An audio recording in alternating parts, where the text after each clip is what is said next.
ಬೆಳಗ್ಗೆ ಎದ್ದು ಸ್ನಾನ ಮಾಡಿ ದೇವರಿಗೆ ನಮಸ್ಕಾರ ಮಾಡಿ ತಿಂಡಿ ತಿಂದು ಆಫೀಸಿಗೆ ಹೋಗಲು ಸುನಿಲ್ ಸಿದ್ಧನಾಗುತ್ತಿದ್ದ.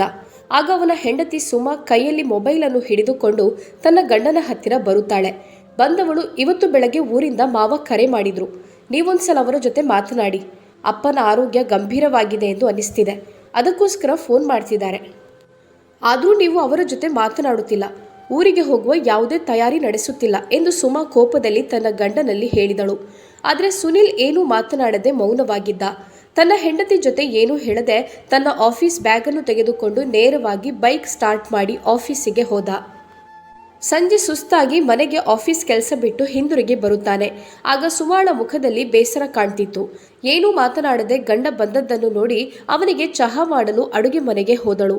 ಆಗ ಅವಳ ಫೋನ್ ರಿಂಗ್ ಆಗ್ತಿತ್ತು. ಅವಳ ಫೋನು ಹೊರಗಡೆ ಇದ್ದುದರಿಂದ ಸುನಿಲ್ ಫೋನ್ ರಿಸೀವ್ ಮಾಡಿದ.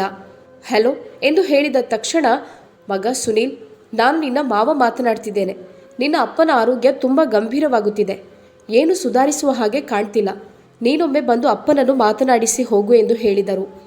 ಮಾವ, ನನಗೆ ಈಗ ಆಫೀಸಿಗೆ ರಜೆ ಇಲ್ಲದಿರೋದ್ರಿಂದ ನನಗೆ ಬರಲು ಸಾಧ್ಯ ಇಲ್ಲ. ನೀವೆಲ್ಲ ಅಲ್ಲೇ ಇದ್ದೀರಿ ತಾನೆ, ಮತ್ತೆ ಯಾಕೆ ಭಯ? ನನ್ನಿಂದ ಬರೋಕ್ಕಾಗೋದಿಲ್ಲ ಎಂದು ಫೋನನ್ನು ಕಟ್ ಮಾಡಿ ಇಟ್ಟು ಬಿಟ್ಟ. ಆಗ ಹಿಂದ್ಗಡೆಯಲ್ಲಿ ಅವನ ಹೆಂಡತಿ ಸುಮಾ ನಿಂತು ಇವನ ಮಾತನ್ನು ಕೇಳುತ್ತಿದ್ದಳು. ಲೋಕದಲ್ಲಿ ನಿಮ್ಮಂತಹ ಮಗ ನೀವೊಬ್ಬನೇ ಇರುವುದೆಂದು ಅನ್ನಿಸುತ್ತೆ. ಅಪ್ಪ ಸಾವಿನ ಜೊತೆ ಹೋರಾಡ್ತಿದ್ದಾರೆ, ಆದರೆ ನಿಮಗೆ ಅದು ಯಾವ ಲೆಕ್ಕನೂ ಅಲ್ಲ. ನಿಮಗೆ ನಿಮ್ಮ ಕೆಲಸನೇ ಬಹಳ ಅಗತ್ಯವಾಗಿದೆ. ಹುಟ್ಟಿಸಿದ ಅಪ್ಪನಿಗಿಂತ ಕೆಲಸನೇ ಮುಖ್ಯ. ನೀವೆಂಥ ಮಗ? ಅಲ್ಲಿ ಅವರು ಅಷ್ಟು ಚಿಂತೆಯಲ್ಲಿರುವಾಗ ನೀವಿಲ್ಲಿ ಆರಾಮಾಗಿದ್ದೀರಲ್ಲ. ಎಂತಹ ಮಗನನ್ನು ಹೆತ್ತಿದ್ದಾರೆ. ಅಪ್ಪ ಮಕ್ಕಳಲ್ಲಿ ಕೋಪ ಇರುತ್ತೆ, ಆದರೆ ಇಂತಹ ಸಂದರ್ಭ ಬಂದಾಗ ಎಲ್ಲವನ್ನೂ ಮರೆತು ಒಂದಾಗ್ತಾರೆ. ಆದರೆ ನಿಮ್ಮಂತಹ ಮನುಷ್ಯನನ್ನು ನಾನು ಮೊದಲ ಬಾರಿಗೆ ಕಂಡದ್ದು ಎಂದು ಕೋಪದಲ್ಲಿ ಹೇಳಿದಳು. ಸುಮಾ ಎಷ್ಟೇ ಏನೇ ಹೇಳಿದರೂ ಅವನಿಗೆ ಅದು ಲೆಕ್ಕವೇ ಆಗಲಿಲ್ಲ. ಅದರ ಬಗ್ಗೆ ಅವನು ತಲೆ ಕೆಡಿಸಿಕೊಳ್ಳಲಿಲ್ಲ.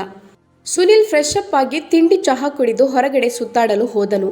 ಆಗ ತನ್ನ ಗಂಡನನ್ನು ನೋಡುತ್ತಾ, ಅಯ್ಯೋ ದೇವ್ರೆ, ನನಗೆ ಒಂದು ದಿನ ಅಪ್ಪ ಅಮ್ಮನಿಗೆ ಫೋನ್ ಮಾಡಿ ಮಾತನಾಡದಿದ್ರೆ ತುಂಬ ಬೇಸರವಾಗುತ್ತೆ. ಆ ದಿನ ಏನನ್ನೋ ಕಳ್ಕೊಂಡಿದ್ದೇನೆ ಎಂದಾಗುತ್ತದೆ. ಆದರೆ ಇಂಥ ಸ್ಥಿತಿಯಲ್ಲೂ ಅಪ್ಪನ ಬಗ್ಗೆ ವಿಚಾರಿಸದೆ ಹೇಗೆ ಇಲ್ಲಿ ಸುಮ್ಮನೆ ಅವರಷ್ಟಕ್ಕೆ ಇದ್ದಾರೆ ಎಂದು ಯೋಚಿಸತೊಡಗಿದಳು. ಆ ರಾತ್ರಿ ಊಟ ತಿಂಡಿ ಮಾಡಿ ಮಲಗಿಕೊಂಡರು. ಬೆಳಿಗ್ಗೆ ಎದ್ದೇಳುತ್ತಲೇ ಪುನಃ ಮಾವನ ಫೋನ್ ರಿಂಗ್ ಆಯಿತು. ಸುನಿಲ್ ಫೋನ್ ರಿಸೀವ್ ಮಾಡಿದ. ಆಗ ಅವರು ಹೇಳತೊಡಗಿದರು, ಮಗ, ನಿಮ್ಮಪ್ಪನ ಜೀವ ಉಳಿಸಲು ನಮ್ಮಿಂದ ಸಾಧ್ಯವಾಗಲಿಲ್ಲ. ರಾತ್ರಿ ಅವರ ಸ್ಥಿತಿ ಗಂಭೀರವಾಗಿ ಕೊನೆಯ ಉಸಿರನ್ನು ಎಳೆದರು.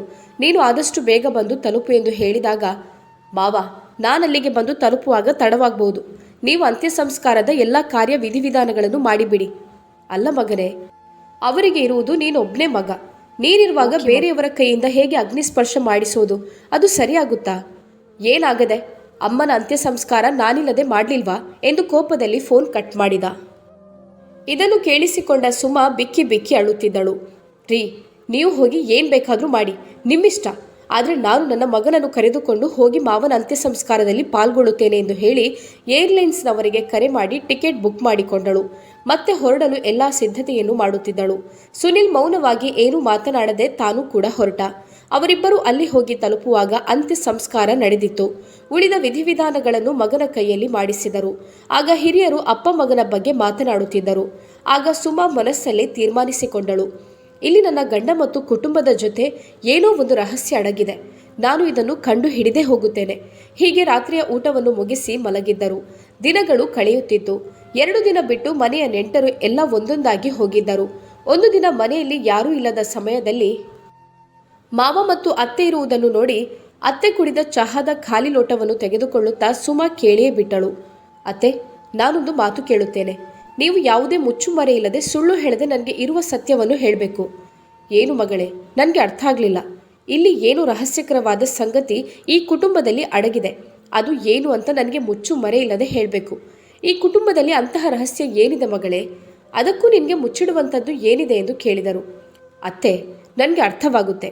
ನೀವು ಏನು ಅಂತ ನನ್ನಲ್ಲಿ ಹೇಳಬೇಕು ಎಂದು ಕೇಳಿದಳು.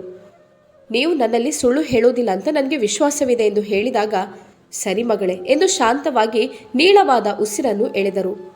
ಏನು ಕೇಳಬೇಕು ಅಂತ ಅಂದುಕೊಂಡಿದ್ಯಾ? ಅದನ್ನು ಕೇಳು ಮಗಳೇ ಎಂದು ಅತ್ತೆ ಹೇಳಿದಾಗ ಪಕ್ಕದ ಮನೆಯಲ್ಲಿರುವ ಹಿರಿಯ ಮಹಿಳೆ ಇವರ ಮನೆಗೆ ಬಂದರು. ಆಗ ಇವರಿಬ್ಬರು ಮಾತನಾಡುತ್ತಿದ್ದದ್ದನ್ನು ಕೇಳಿಸಿಕೊಂಡು, ಏನಮ್ಮ ಸೊಸೆ, ಅವಳು ಏನು ಹೇಳುತ್ತಾಳೆ? ಕೇಳಿಲಿ, ನಾನೆಲ್ಲ ಹೇಳುತ್ತೇನೆ ಎಂದು ಹೇಳಿದರು. ಆ ಅಜ್ಜಿ ಅಲ್ಲಿದ್ದ ಚಾಪೆ ಮೇಲೆ ಕುಳಿತುಕೊಂಡರು ಮತ್ತು ಆ ಸಮಯದಲ್ಲಿ ಅವರ ಕಣ್ಣಲ್ಲಿ ಕಣ್ಣೀರು ತುಂಬಿಕೊಂಡಿತು. ಅದನ್ನು ಒರೆಸುತ್ತಾ ಹೇಳೋಕೆ ಶುರು ಮಾಡಿದ್ರು. ಸುನಿಲ್ ಬೆಳೆಯುತ್ತಾ ಇರುವಂತಹ ಸಮಯದಲ್ಲಿ ಅವನ ತಂದೆ ತಾಯಿ ಜೊತೆ ನಡೆಸುತ್ತಿದ್ದ ದೌರ್ಜನ್ಯವನ್ನು ನೋಡುತ್ತಲೇ ತಂದೆಯನ್ನು ದ್ವೇಷಿಸಲು ಪ್ರಾರಂಭಿಸಿದ. ಆದರೆ ಅದು ಬೆಳೆಯುತ್ತಾ ಇಷ್ಟು ಗಟ್ಟಿಯಾಗಿ ಉಳಿದು ಬಿಡುತ್ತದೆ ಅಂತ ಯಾರೂ ಅಂದುಕೊಂಡಿರಲಿಲ್ಲ. ಪಾಪ, ಇದರಲ್ಲಿ ಸುನಿಲ್ದು ಏನು ತಪ್ಪಿಲ್ಲ ಅಂತ ಹೇಳಿದರು. ಆಗ ಸುಮಾಳಿಗೆ ಸರಿಯಾಗಿ ಏನು ಅಂತ ಅರ್ಥವಾಗಿರಲಿಲ್ಲ. ಅಜ್ಜಿ, ಆದರೂ ಅಂತಹ ದ್ವೇಷಿಸುವಂತಹ ಘಟನೆ ಏನು ನಡೆದಿದೆ? ಯಾಕಾಗಿ ಮಾವ ಅತ್ತೆಗೆ ಹಿಂಸೆ ನೀಡ್ತಿದ್ರು? ಸುಮಾಳಲ್ಲಿ ಗೊಂದಲದ ಹಲವಾರು ಪ್ರಶ್ನೆಗಳು ಉದ್ಭವಿಸಿದವು. ಸುಮಾ, ನಿನ್ನ ಅತ್ತೆ ದೊಡ್ಡ ಶ್ರೀಮಂತ ಕುಟುಂಬದವಳು, ಒಳ್ಳೆಯ ಮನೆತನದವಳು. ಸುನಿಲ್ನ ಅಜ್ಜನಿಗೆ 2 ಮಕ್ಕಳು, ಮಹೇಶ್ ಮತ್ತು ರಮೇಶ್. ರಮೇಶನು ಮುಂಬೈಯಲ್ಲಿ ಬಿಸ್ನೆಸ್ ಮಾಡ್ತಾ ತನ್ನ ಜೀವನವನ್ನು ಬಿಂದಾಸಾಗಿ ಕಳೀತಿದ್ದ. ನಿನ್ನ ಮಾವಯ್ಯನ ಅಪ್ಪ ಅಮ್ಮ ಒಳ್ಳೆಯ ಮನೆತನದವರು, ಜಮೀನ್ದಾರರು. ವಂಶ ಪಾರಂಪರ್ಯವಾಗಿ ಬಂದ ತುಂಬ ಆಸ್ತಿ ಸಂಪತ್ತು ಅವರಲ್ಲಿತ್ತು. ತಮ್ಮ ಮಗನು ಮುಂಬೈ ನಗರಕ್ಕೆ ಸೇರಿ ಹಾಳಾಗುತ್ತಿದ್ದಾನೆ ಎಂದು ಮಗನಿಗೆ ಮದುವೆ ಮಾಡೋದಕ್ಕಾಗಿ ನಿನ್ನ ಅತ್ತೆ ಶಾರದರವರನ್ನು ಮದುವೆ ಮಾತುಕತೆ ಮಾಡಿ ಮದುವೆ ನಿಶ್ಚಯಿಸಿದ್ರು. ರಮೇಶನಿಗೆ ಮುಂಬೈಯ ಜೀವನ ಆಡಂಬರ ಸಂತೋಷ ಬಿಟ್ಟು ಬರಲು ಮನಸ್ಸಿರಲಿಲ್ಲ. ಆದರೆ ಅಪ್ಪನ ಮೇಲೆ ತುಂಬ ಭಯ ಗೌರವ ಇದ್ದುದರಿಂದ ಇಲ್ಲ ಅನ್ನೋದಕ್ಕೆ ಸಾಧ್ಯವಾಗದೆ ಅಪ್ಪ ಹೇಳಿದ ಹುಡುಗಿಯನ್ನು ಮದುವೆಯಾಗಬೇಕಾಯಿತು. ಮದುವೆ ದಿನ ತನ್ನ ಪಕ್ಕದಲ್ಲಿ ಮದುಮಗಳಾಗಿ ನಿಂತ ಶಾರದಾಳನ್ನು ನೋಡಿ ಬೆಚ್ಚಿ ಬಿದ್ದಿದ್ದ. ಯಾಕಂದರೆ ಶಾರದಾ 8ನೇ ತರಗತಿ ಕಲಿತಿರುವ ಹುಡುಗಿ, ಅದೂ ಅಲ್ಲದೆ ಕಪ್ಪು ಮೈಕೊಟ್ಟು ಹೊಂದಿರುವ ಹುಡುಗಿ. ನಿಮ್ಮ ಮಾವ ಮುಂಬೈಯಲ್ಲಿ ಬಣ್ಣ ಬಣ್ಣದ ಹುಡುಗಿಯರನ್ನು ನೋಡಿ ಶಾರದರವರ ಸೌಂದರ್ಯ ಕಣ್ಣಿಗೆ ಹಿಡಿಸಿರಲಿಲ್ಲ. ಶಾರದಾ ಒಳ್ಳೆಯ ಗುಣ ಸ್ವಭಾವದ ಹುಡುಗಿಯಾಗಿದ್ದರೂ ರಮೇಶ್ ನಾನು ಓದಿರುವ ಹುಡುಗಿಯನ್ನು ಮದುವೆ ಆಗಬೇಕು, ಅದಲ್ಲದೆ ತಾನು ಮದುವೆ ಆಗುವ ಹುಡುಗಿ ಸುಂದರವಾಗಿರಬೇಕು ಅಂತ ಹಲವು ಕನಸುಗಳನ್ನು ಕಂಡಿದ್ದ. ನನ್ನಾಸೆ ನಿರಾಸೆಯಾಯಿತು ಎಂದು ಬೇಸರದಲ್ಲಿ ಯಾರಿಗೂ ಹೇಳದೆ ಮುಂಬೈಗೆ ಹೊರಟು ಬಿಟ್ಟ. ಪಾಪ ಶಾರದಾ ಹಲವು ಕನಸುಗಳು ಭಾವನೆಗಳೊಂದಿಗೆ ಮದುವೆ ಮಂಟಪದಲ್ಲಿ ಕೂತು ತನ್ನ ಗಂಡನ ಕೈಯಿಂದ ತಾಳಿ ಕಟ್ಟಿಸಿಕೊಂಡು ತುಂಬ ಸಂತೋಷದಲ್ಲಿ ಮುಂದಿನ ಕ್ಷಣಕ್ಕೋಸ್ಕರ ಕಾಯುತ್ತಿದ್ದಳು. ಆದರೆ ಇಲ್ಲಿ ನಡೆದದ್ದೇ ಬೇರೆ. ಆ ದಿನ ಅತ್ತು ಕಂಗಾಲಾಗಿ ಹೋಗಿಬಿಟ್ಟಿದ್ದಳು. ಹೆಣ್ಣಿನ ಭಾವನೆಗೆ ಅರ್ಥ ಇಲ್ಲದಂತಾಯಿತು. ರಮೇಶ್ನ ತಂದೆ ಹಲವು ಸಲ ರಮೇಶನ್ನು ಸಂಪರ್ಕಿಸಲು ಕಾಗದಗಳನ್ನು ಬರೆದರು, ಫೋನ್ ಮಾಡಿದ್ರು. ಯಾವುದೇ ಪ್ರಯತ್ನಕ್ಕೂ ರಮೇಶ್ ಸಂಪರ್ಕ ಸಿಗುತ್ತಿರಲಿಲ್ಲ. ಕೊನೆಗೆ ಇಲ್ಲಿಂದ ಜನರನ್ನು ಕಳುಹಿಸಿ ಹುಡುಕಾಡಿಸಿದ್ರು. ಆದರೂ ರಮೇಶ್ ಎಲ್ಲಿಯೂ ಸಿಕ್ಕಿರಲಿಲ್ಲ. ಹೀಗೆ ದಿನಗಳು ಕಳೆಯುತ್ತಿತ್ತು. ಶಾರದರವರು ತನ್ನ ಜೀವನ ಹೀಗೆ ಎಂದು ದೇವರು ಬರೆದಿರಬೇಕು ಅಂತ ಯಾವುದೇ ತೀರ್ಮಾನವನ್ನು ತೆಗೆದುಕೊಳ್ಳದೆ ಗಂಡನ ಮನೆಯಲ್ಲಿ ಉಳಿದುಕೊಂಡಿದ್ದರು. ಬೆಳಗ್ಗಿನಿಂದ ಮಲಗೋ ತನಕ ಮನೆ ಕೆಲಸವನ್ನು ಮುಖ ಮುಚ್ಚಿಕೊಂಡು ಮಾಡ್ತಿದ್ರು. ತನ್ನ ಗಂಡ ತಾನು ಚೆನ್ನಾಗಿಲ್ಲ, ತಾನು ಕುರೂಪಿ ಎಂದು ನನ್ನನ್ನು ಮದುವೆ ದಿನ ಬಿಟ್ಟು ಹೋಗಿದ್ದಾರೆ. ಈ ನನ್ನ ಮುಖವನ್ನು ಯಾರಿಗೂ ತೋರಿಸೋದು ಬೇಡ ಅಂತ ಮುಖವನ್ನು ಸೆರಗಿನಿಂದ ಮುಚ್ಚಿಕೊಳ್ಳುತ್ತಿದ್ರು. ರಮೇಶ್ ಅವರ ತಮ್ಮ ಮಹೇಶ್ಗೂ ಮದುವೆಯನ್ನು ಮಾಡಲಾಯಿತು. ಆದರೆ ರಮೇಶ್ ತಮ್ಮನ ಮದುವೆಗೂ ಬರಲಿಲ್ಲ. ಶಾರದರವರ ಮೈದುನ ಮಹೇಶ್ಗೆ ಅತ್ತಿಗೆ ಅಂದರೆ ತುಂಬ ಪ್ರೀತಿ ಗೌರವ. ಪ್ರತಿಯೊಂದು ವಿಷಯದಲ್ಲೂ ಅತ್ತಿಗೆ ಜೊತೆ ತೀರ್ಮಾನವನ್ನು ಕೇಳ್ತಿದ್ದ. ಏನು ಕೆಲಸ ಮಾಡೋದಾದರೂ ಅತ್ತಿಗೆಯಲ್ಲಿ ಹೇಳಿ ಮಾಡ್ತಿದ್ದ. ಮದುವೆಯಾಗಿ ಹೆಂಡತಿ ಬಂದ ನಂತರ ಅತ್ತಿಗೆಯಲ್ಲಿ ಮಾತನಾಡಿದರೆ ಏನಾದರೂ ಕೇಳಿದರೆ ಅವಳು ಬಾಯಿಗೆ ಬಂದ ಹಾಗೆ ಬೈಯುತ್ತಿದ್ದಳು. ಆದರೆ ಶಾರದರವರು ಏನೂ ಹೇಳದೆ ಮಾತನಾಡದೆ ಮೌನವಾಗಿದ್ದುಕೊಂಡು ಎಲ್ಲವನ್ನೂ ಕೇಳಿಸಿಕೊಳ್ಳುತ್ತಿದ್ದರು. ಹೀಗೆ ದಿನಗಳು ಕಳೆದು ವರ್ಷಗಳು ಕಳೆದವು. ಶಾರದರವರ ಮಾವನಿಗೆ ಶಾರದರ ಜೀವನ ಈ ರೀತಿಯಾಗುವುದಕ್ಕೆ ನಾನೇ ಕಾರಣ, ಒಂದು ಹೆಣ್ಣಿನ ಭಾವನೆ ಜೀವನದ ಜೊತೆ ಚೆಲ್ಲಾಟ ಆಡಿದ ಪಾಪಿ ನಾನು ಅಂತ ಕೊರಗ್ತಿದ್ರು. ಅವರು ಪ್ರತಿದಿನ ತನ್ನ ಮಗ ಮಾಡಿದ ಅನ್ಯಾಯವನ್ನು ನೆನೆಸಿ ದುಃಖಿಸ್ತಿದ್ರು. ತನ್ನ ಸೊಸೆಗೆ ಆದ ನೋವು, ಇದಕ್ಕೆಲ್ಲ ನಾನೇ ಕಾರಣ ಎಂದು ತನ್ನನ್ನೇ ತಾನು ಅಪರಾಧಿ ಎಂದು ಘೋಷಣೆ ಮಾಡಿಕೊಳ್ತಿದ್ರು. ಹೀಗೆ ಚಿಂತಿಸುತ್ತಾ ಒಂದು ದಿನ ಈ ಲೋಕವನ್ನು ಬಿಟ್ಟು ಹೋದರು. ಅಪ್ಪನ ಮರಣದ ವಿಷಯ ತಿಳಿದ ರಮೇಶ ದೊಡ್ಡ ಮಗನಾಗಿ ಅಂತ್ಯ ಸಂಸ್ಕಾರ ಮಾಡೋದಕ್ಕಾಗಿ ಊರಿಗೆ ಹಿಂದಿರುಗಿದ. ಮನೆಯಲ್ಲಿ ಹಲವು ವಿಧಿವಿಧಾನಗಳು ಇರೋದ್ರಿಂದ ಕೆಲವು ದಿನ ಇಲ್ಲೇ ನಿಲ್ಬೇಕಾಯಿತು. ಆಗ ಅಕ್ಕಪಕ್ಕದವರು, ನೀನು ಮದುವೆ ಆಗುವುದು ಆಗಿದೆಯಾ, ಇನ್ನು ಅದನ್ನೇ ನೆನೆಸಿಕೊಂಡು ಕೋಪ ಮಾಡಿದರೆ ಜೀವನ ಮುಂದುವರಿಯುತ್ತಾ? ಆಗೋದೆಲ್ಲ ಆಗಲಿ ಬಿಡು, ನೀನು ಶಾರದಾಳನ್ನು ಪತಿ ಎಂದು ಸ್ವೀಕರಿಸಿ ಅವಳ ಬಾಳನ್ನು ಸಂತೋಷಗೊಳಿಸುವಂತ ಹೇಳ್ತಿದ್ರು. ಪಾಪ ಅವಳದ್ದು ಇದರಲ್ಲಿ ಏನು ತಪ್ಪಿದೆ? ಯಾವುದೇ ಹುಡುಗಿಯಾದರೂ ನನಗೆ ಇಂತಹ ಸಂಸಾರ ಜೀವನ ಬೇಡ ಅಂತ ಹೊರಟು ಹೋಗ್ತಿದ್ರು. ಆದರೆ ಅವಳು ಆಗೋದೆಲ್ಲ ಆಗಲಿ ಅಂತ ಇಷ್ಟು ವರ್ಷವಾದರೂ ಇಲ್ಲಿ ನಿನಗಾಗಿ ಕಾಯುತ್ತಿದ್ದಾಳೆ ಎಂದೆಲ್ಲ ಹೇಳಿ ಮನವೊಲಿಸುತ್ತಿದ್ದರು. ಒಂದು ದಿನ ಅವನು ನಾನು ಹಿಂದಿರುಗಿ ಮುಂಬೈ ಹೋಗುವುದಾಗಿ ಹೇಳಿದಾಗ ತಮ್ಮ ಮಹೇಶ್ ಹೇಳುತ್ತಾನೆ, ಅಣ್ಣ, ಅಪ್ಪ ಈ ಲೋಕವನ್ನು ಬಿಟ್ಟು ಹೋದರು. ಇನ್ನು ಇರುವ ಆಸ್ತಿಯನ್ನು ನಾವಿಬ್ಬರು ಹಂಚಿಕೊಳ್ಳೋಣ ಎಂದು ಹೇಳಿದಾಗ ತಕ್ಷಣ ಆಸ್ತಿ ಬೇಡವೆನ್ನದೇ ಸರಿ ಎಂದು ಒಪ್ಪಿಕೊಂಡ. ಆದರೆ ನೀನು ಸ್ವಲ್ಪ ಸಮಯ ಇಲ್ಲಿ ಇರಬೇಕು, ಯಾಕಂದರೆ ನಮ್ಮ ಆಸ್ತಿ ಸಂಪತ್ತಿನ ಡಾಕ್ಯುಮೆಂಟ್ ರಿಜಿಸ್ಟ್ರೇಷನ್ ಮಾಡೋದಕ್ಕೆ ಸಮಯ ಹಿಡಿಯುತ್ತೆ ಅಂತ ಹೇಳಿದ. ಆಗ ಹಣ ಎಂದಾದರೆ ಯಾರು ಹಿಂಜರಿಯುತ್ತಾರೆ? ಸರಿ ಸರಿ ಎಂದು ಅಲ್ಲೇ ಊರಲ್ಲಿ ನಿಂತು ಬಿಟ್ಟ. ಮೊದಲು ಬಂದಾಗ ಹೊರಗಡೆ ಮಲಗ್ತಿದ್ರು. ಆದರೆ ಈಗ ಬೇರೆ ದಾರಿ ಇಲ್ಲದೆ ಶಾರದರವರ ಕೋಣೆಯಲ್ಲಿ ಮಲಗಲು ಪ್ರಾರಂಭಿಸಿದ್ರು. ಮತ್ತೆ ಶಾರದರವರೊಂದಿಗೆ ಒಂದಾದರು. ಪಾಪ ಶಾರದಾ ಗಂಡನ ತೀರ್ಮಾನ ನೋಡಿ ತುಂಬ ಸಂತೋಷಪಟ್ಟರು. ಇನ್ನಾದರೂ ನನ್ನ ಅದೃಷ್ಟದ ಬಾಗಿಲು ತೆರೆಯಬಹುದಾ? ದೇವರು ನನ್ನ ಹಣೆಬರಹವನ್ನು ಸರಿಯಾಗಿ ಬರೆಯಬಹುದಾ ಎಂದು ಯೋಚಿಸ್ತಿದ್ರು. ಮತ್ತೆ ಆಸ್ತಿ ಜಮೀನು ಎಲ್ಲವೂ ರಿಜಿಸ್ಟ್ರೇಷನ್ ಆದ ನಂತರ ಅವರು ಹಿಂದಿರುಗಿ ಮುಂಬೈಗೆ ಹೋದ 1 ತಿಂಗಳಲ್ಲಿ ಬೆಳಗ್ಗೆ ಒಂದು ದಿನ ಎದ್ದೇಳುವಾಗ ಶಾರದರವರಿಗೆ ಏನೂ ಕೂಡ್ತಿರ್ಲಿಲ್ಲ. ತಲೆ ಸುತ್ತು ವಾಂತಿ ಶುರುವಾಗಿತ್ತು. ಈ ವಿಷಯ ತಿಳಿದು ಮನೆಯಲ್ಲಿ ಅಜ್ಜ ಅಜ್ಜಿ ಸಂಬಂಧಿಕರು ಎಲ್ಲರೂ ಬಹಳ ಸಂತೋಷಪಟ್ಟರು. ಯಾಕಂದರೆ ರಮೇಶ್ ಶಾರದಾಳನ್ನು ತನ್ನ ಹೆಂಡತಿಯಾಗಿ ಸ್ವೀಕರಿಸಿದ್ದಾನೆ. ಅವರಿಬ್ಬರು ಒಂದಾಗಿದ್ದಾರೆ. ಇನ್ನಾದರೂ ರಮೇಶ್ ಸರಿಯಾಗಿ ಸಂಸಾರ ನಡೆಸುತ್ತಾನೆ ಎಂದು ಖುಷಿಯಾಗಿದ್ದರು. ಆದರೆ ಇಲ್ಲಿ ಶಾರದಾ ಏನು ಮಾಡ್ತಿದ್ದಾಳೆ, ಹೇಗಿದ್ದಾಳೆ ಅನ್ನೋದರ ಪರಿವೇ ಇಲ್ಲದೆ ರಮೇಶ್ ಮುಂಬೈಯಲ್ಲಿ ವಾಸವಾಗಿದ್ದ. ಶಾರದರವರು ಗರ್ಭಿಣಿ ಎಂದು ವಿಶ್ರಾಂತಿ ತೆಗೆದುಕೊಳ್ಳಲು ಅಲ್ಲಿ ಸಮಯಾವಕಾಶ ಇರಲಿಲ್ಲ. ಬೆಳಗ್ಗೆದ್ದು ತನ್ನ ಮನೆಯ ಕೆಲಸ ಶುರು ಮಾಡಿಬಿಟ್ರೆ ಸಂಜೆ ಕತ್ತಲಾಗುವ ತನಕ ಒಂಟಿಯಾಗಿ ಎಲ್ಲ ಕೆಲಸವನ್ನು ಮಾಡ್ತಿದ್ರು. ಒಂದು ವೇಳೆ ಆರೋಗ್ಯ ಸರಿಯಿಲ್ಲ ಎಂದು ಒಂದು ಕೆಲಸ ಮಾಡುವಾಗ ತಡವಾದರೆ ಮಹೇಶ್ ಹೆಂಡತಿ ಹೇಳಬಾರದ ಮಾತುಗಳನ್ನು ಹೇಳುತ್ತಿದ್ರು. ಮಹೇಶ್ ಹೆಂಡತಿಗೆ ಪಾಪ ಅಕ್ಕ ಗರ್ಭಿಣಿ ಎಂಬ ಕನಿಕರನೂ ಬಂದಿರಲಿಲ್ಲ. ಮಹೇಶ್ ಪಾಪ ಅತ್ತಿಗೆಗೆ ಸ್ವಲ್ಪ ಸಹಾಯ ಮಾಡು ಎಂದು ಹೇಳಿದರೆ ಆ ದಿನ ಅವನು ತಲೆ ಎತ್ತಿ ಮಾತನಾಡಲು ಬಿಡುತ್ತಿರಲಿಲ್ಲ. ಮಹೇಶ್ ಹೆಂಡತಿಯದ್ದೇ ಕಾರುಬಾರು ಅಲ್ಲಿ ನಡೆಯುತ್ತಿತ್ತು. ಪ್ರತಿ ಕ್ಷಣಕ್ಕೂ ಒಂದೊಂದು ಆದೇಶವನ್ನು ಹೊರಡಿಸುತ್ತಿದ್ದಳು. ಆದರೆ ಯಾವ ಸ್ಥಿತಿಯಲ್ಲೂ ಎಷ್ಟೇ ಕಷ್ಟಪಟ್ಟರೂ ಎಲ್ಲವನ್ನೂ ಸಹಿಸಿಕೊಂಡಿರುತ್ತಿದ್ದಳು. ಹಾಗಂತೇಳಿ ಅವಳ ತವರು ಮನೆಯವರು ಏನೂ ಇವಳ ಬಗ್ಗೆ ಕಾಳಜಿ ವಹಿಸುತ್ತಿರಲಿಲ್ಲ ಎಂದು ಅಲ್ಲ. ಎಷ್ಟೋ ಸಲ ಬಂದು ಶಾರದರವರನ್ನು ಕರೆದಾಗ ನನ್ನ ಹಣೆ ಬರಹ, ಇದರಲ್ಲಿ ಯಾರ ತಪ್ಪು ಇಲ್ಲ, ದೇವರು ನನ್ನ ಹಣೆಯಲ್ಲಿ ಇದನ್ನು ಗೀಚಿದ್ದಾನೆ ಎಂದಾದರೆ ನಾನು ಎಲ್ಲವನ್ನು ಸಹಿಸಿಕೊಂಡು ಗಂಡನ ಮನೆಯಲ್ಲಿ ಇರುತ್ತೇನೆ, ಯಾವುದೇ ಕಾರಣಕ್ಕೂ ತವರು ಮನೆಗೆ ಬಂದು ನಿಲ್ಲುವುದಿಲ್ಲ ಅಂತ ಹೇಳ್ತಿದ್ರು. ನನ್ನಿಂದ ನನ್ನ ತಂದೆ ತಾಯಿ ಮತ್ತು ಒಡಹುಟ್ಟಿದ ಅಣ್ಣ ತಮ್ಮಂದಿರು ತಲೆ ತಗ್ಗಿಸುವುದು ಬೇಡ ಎಂದು ಗಟ್ಟಿಯಾದ ತೀರ್ಮಾನವನ್ನು ತೆಗೆದುಕೊಂಡಿದ್ದರು. ಅದಕ್ಕೋಸ್ಕರ ಅವರು ಕೂಡ ಒತ್ತಾಯ ಮಾಡುವುದನ್ನು ನಿಲ್ಲಿಸಿಬಿಟ್ಟಿದ್ದರು. ಹೀಗೆ ತಿಂಗಳುಗಳು ಕಳೆದು ತುಂಬು ಗರ್ಭಿಣಿಯಾಗಿ ಒಂದು ಗಂಡು ಮಗುವಿಗೆ ಜನ್ಮವನ್ನು ನೀಡಿದರು. ಆಗ ಎಲ್ಲರೂ ಸಂತೋಷಪಟ್ಟಿದ್ದರು. ಗಂಡನ ಆಸರೆ ಇಲ್ಲ, ಆದರೆ ಒಂದು ಗಂಡು ಮಗುವಿಗೆ ಜನ್ಮವನ್ನು ನೀಡಿ ಮುಂದೆ ಅದರ ಆಸರೆಯೊಂದಿಗೆ ಬೆಳೆಯಬಹುದಲ್ವಾ ಎಂದು ಸಂತೋಷಪಟ್ಟರು. ಆದರೆ ಮೈದುನನ ಹೆಂಡತಿ ಹೊಟ್ಟೆ ಕಿಚ್ಚಿನಿಂದ ಸಾಯುತ್ತಿದ್ದಳು. ಮೈದುನನ ಹೆಂಡತಿ ಕೌಶಲ್ಯ ಬಾಯಿಗೆ ಬಂದ ಹಾಗೆ ಅಕ್ಕಪಕ್ಕದ ಮಹಿಳೆಯರ ಮುಂದೆ ಮಾತನಾಡುತ್ತಿದ್ದಳು. ಯಾರಿಗೊತ್ತು ಈ ಮಗು ಬಾವಂದ ಅಥವಾ ನನ್ನ ಗಂಡಂದ? ಇದನ್ನೆಲ್ಲ ಕೇಳಿಸಿಕೊಂಡಾಗ ಶಾರದರವರು ತುಂಬ ನೋವು ದುಃಖಪಟ್ಟು ಅಳುತ್ತಿದ್ದರು. ಆದರೆ ಅವರ ಕಷ್ಟವನ್ನು ಕೇಳುವವರು ಯಾರೂ ಇರಲಿಲ್ಲ. ಬಾಣಂತನ ಸಮಯದಲ್ಲಿ ಕಷ್ಟ ಆಗುತ್ತೆ ಎಂದು ಮಹೇಶ್ ಅತ್ತಿಗೆಯ ಸೇವೆಯನ್ನು ಮಾಡೋದಕ್ಕೆ ಮನೆಯಲ್ಲಿ ಕೆಲಸದಾಳುವನ್ನು ಇರಿಸಿದ. ಆಗ ಹೇಳಬಾರದ ಮಾತುಗಳನ್ನೆಲ್ಲ ಕೌಶಲ್ಯ ಹೇಳುತ್ತಿದ್ದಳು.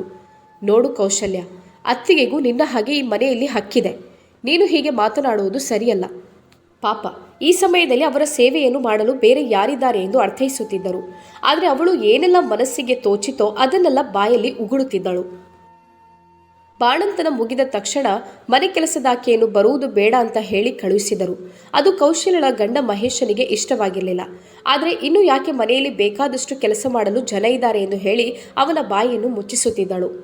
ಬಾಣಂತನ 2 ತಿಂಗಳಲ್ಲಿ ಮುಗಿಸಿ ಮತ್ತೆ ತನ್ನ ಕೆಲಸವನ್ನು ಮಗುವಿನ ಕೆಲಸವನ್ನು ಮಾಡಲು ಶುರು ಮಾಡಿಬಿಟ್ಟರು. 2 ದಿನದಲ್ಲಿ ಕೌಶಲ್ಯ ಮನೆಯ ಎಲ್ಲ ಕೆಲಸವನ್ನು ಅವರಲ್ಲಿ ಮಾಡಿಸುವಂತೆ ಮಾಡಿದಳು. ಯಾವ ಮಾತನ್ನು ಏನನ್ನು ಹೇಳದೆ ಎಲ್ಲ ಕೆಲಸವನ್ನು ಮಾಡಿ ಮಗುವಿನ ಕೆಲಸವನ್ನು ಮಾಡುತ್ತಿದ್ದರು. ಆದರೆ ಅವರ ದೇಹಕ್ಕೆ ಯಾವುದೇ ವಿಶ್ರಾಂತಿ ಸಿಗುತ್ತಿರಲಿಲ್ಲ. ದಿನೇ ದಿನೇ ಒಂದೊಂದು ನೋವಿನಿಂದ ಬಳಲುತ್ತಿದ್ದರು. ಅದು ಯಾರಲ್ಲೂ ಹೇಳುವ ಹಾಗೆ ಇರಲಿಲ್ಲ. ಅವರನ್ನು ಕೇಳುವವರಂತೂ ಯಾರೂ ಇರಲಿಲ್ಲ. ಹೇಗೋ ಕಷ್ಟಪಟ್ಟು ಮಗುವನ್ನು ಚೆನ್ನಾಗಿ ಬೆಳೆಸಬೇಕು, ಮುಂದೆ ನನ್ನನ್ನು ಚೆನ್ನಾಗಿ ಸಾಕಬೇಕು ಎಂದು ಆಸೆಪಟ್ಟಿದ್ದರು. ದೇವರು ನನ್ನ ಜೀವನ ಸುಖ ಶಾಂತಿ ನೆಮ್ಮದಿ ಇಷ್ಟೇ ಎಂದು ಬರೆದಿದ್ದರೆ ನನ್ನ ಮಗನ ಸಮಯದಲ್ಲಾದರೂ ನನಗೆ ಆರಾಮ ಸಿಗಬಹುದು ಎಂದು ಅಂದುಕೊಳ್ಳುತ್ತಿದ್ದರು. ಇತ್ತ ಕಡೆ ಗಂಡ ರಮೇಶ್ದು ಪತ್ತೆನೇ ಇರಲಿಲ್ಲ. ರಮೇಶ್ಗೆ ತನ್ನ ಹೆಂಡತಿಗೆ ಮಗುವಾಗಿದೆ ಎಂದು ಗೊತ್ತಿತ್ತು. ಹೀಗೆ ಸಮಯ ಕಳೆಯುತ್ತಾ ವರ್ಷಗಳು 2 ಕಳೆದು ಹೋಯಿತು. ಆದರೆ ದಿನಗಳು ಕಳೆಯುತ್ತಿದ್ದಂತೆ ಶಾರದರವರ ಆರೋಗ್ಯ ಹದಗೆಡ್ತಿತ್ತು. ಅವರ ಆರೋಗ್ಯದ ಬಗ್ಗೆ ಕಾಳಜಿ ವಹಿಸಲು ಯಾರೂ ಇರುತ್ತಿರಲಿಲ್ಲ. ಮಹೇಶ್ಗೆ ಅತ್ತಿಗೆ ಮೇಲೆ ಅಯ್ಯೋ ಪಾಪ ಎಂದು ಅನ್ನಿಸ್ತಿತ್ತು. ಆದರೆ ಅವನೇನಾದರೂ ಸಹಾಯ ಮಾಡಲು ಮುಂದಾದರೆ ಹಾವಿನಂತೆ ಪಿಸುಗುಡುತ್ತಿದ್ದಳು ಹೆಂಡತಿ ಕೌಶಲ್ಯ. ಏನೂ ಮಾಡಲಾರದೆ ಮಹೇಶ್ ಅಸಹಾಯಕನಾಗಿದ್ದ. ಒಂದು ದಿನ ರಮೇಶ್ನ ಗೆಳೆಯನಿಂದ ತಮ್ಮನಿಗೆ ಮಾಹಿತಿ ಸಿಗುತ್ತೆ.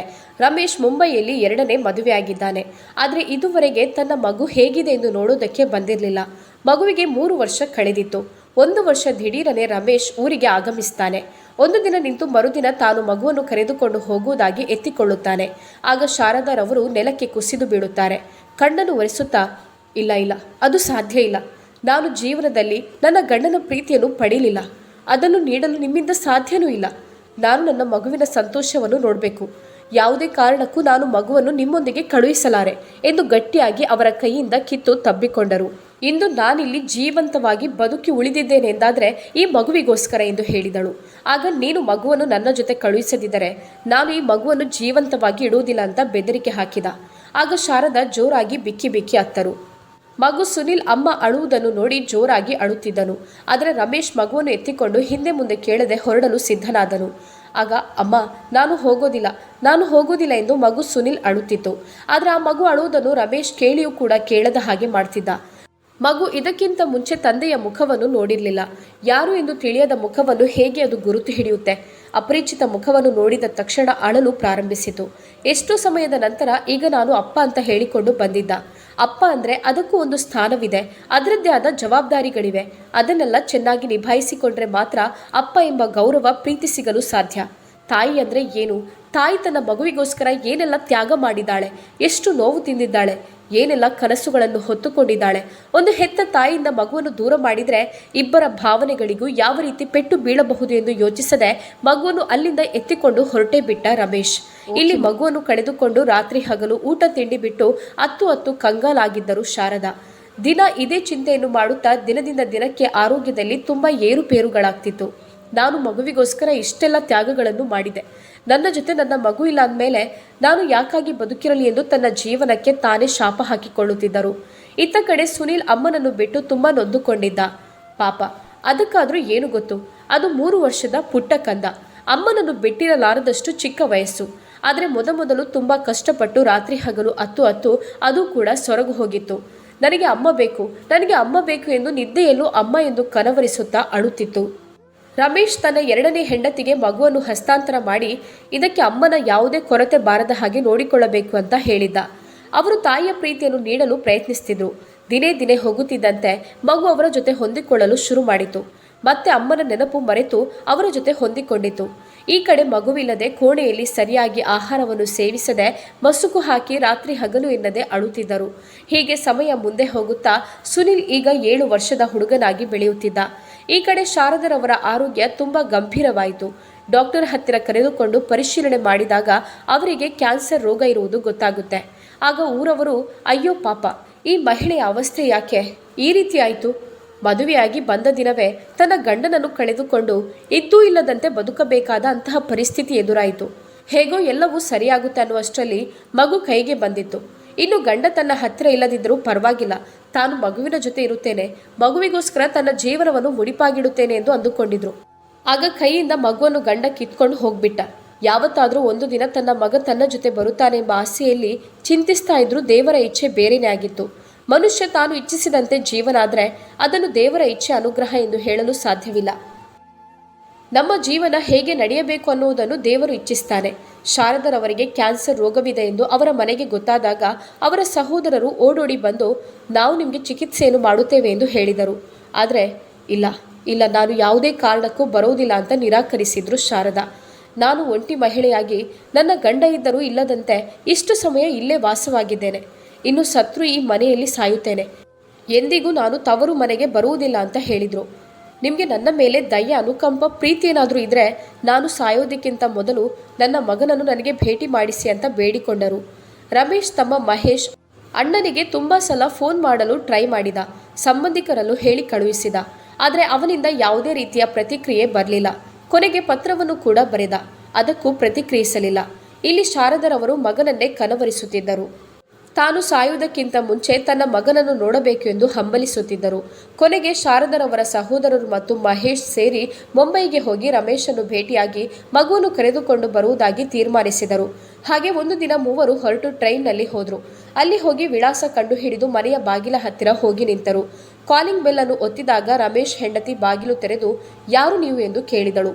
ನಾವು ಊರಿಂದ, ರಮೇಶ್ನ ಬಾವಂದಿರು ಎಂದು ಶಾರದರವರ ಸಹೋದರರು ಹೇಳಿದರು. ಮಹೇಶ್ ರಮೇಶ್ ಅಣ್ಣ ಎಲ್ಲಿ ಎಂದು ಕೋಪದಲ್ಲಿ ಕಿರುಚಾಡುತ್ತಾ ಕೇಳಿದ. ಆಗ ಅವರು ಮನೆಯಲ್ಲಿ ಇಲ್ಲ ಎಂದು ಅವನ ಹೆಂಡತಿ ಹೇಳಿದಳು. ಒಳಗಡೆಯಿಂದ ಸುನಿಲ್ ಯಾರಮ್ಮ ಇವರು, ಯಾರು ಎಂದು ಭಯದಿಂದ ಕೇಳುತ್ತಿದ್ದ.